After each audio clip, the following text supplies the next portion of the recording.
ভয়ংকৰ দুৰ্ঘটনাৰ পৰা প্ৰাণ ৰক্ষা পৰিল গোৱালপাৰাৰ মৰনৈ কোডালধোৱা অঞ্চল। কোডালধোৱা ঔদ্যোগিক বিকাশ কেন্দ্ৰৰ সন্মুখত ইথানেল কঢ়িওৱা খালী টেংকাৰত বিস্ফোৰণ। টেংকাৰখনৰ ৱেল্ডিঙৰ কাম কৰি থকা সময়তে এই বিস্ফোৰণৰ ঘটনা সংঘটিত হয়। বিস্ফোৰণৰ ফলত ভালেকেইখন দোকান ঘৰ আদিৰ ক্ষতিসাধন হৈছে। কাৰ ভুলৰ বাবে এই ঘটনা সংঘটিত হ'বলৈ পালে সেয়া তদন্ত বিচাৰিছে ৰাইজে। ঘটনা সংঘটিত হোৱাৰ পিছতেই টেংকাৰখনৰ চালক আৰু ৱেল্ডিঙৰ দোকানীয়ে পলায়ন কৰিছে বুলিও জনালে স্থানীয় ৰাইজে।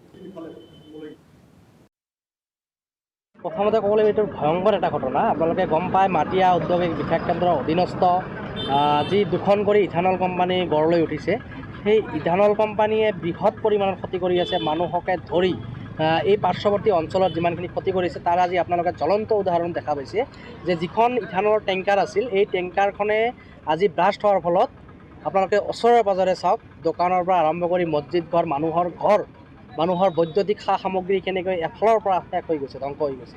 গতিকে এই কি কয় আপোনাৰ ব্লাষ্টটো হোৱাৰ কাৰণটো হৈছে এওঁলোকে ৱেল্ডিং দোকানত আহি এওঁলোকে ৱেল্ডিং কৰিছিল। ৱেল্ডিং কৰা মুহূৰ্তত 12:45 সময়ত এই ঘটনাটো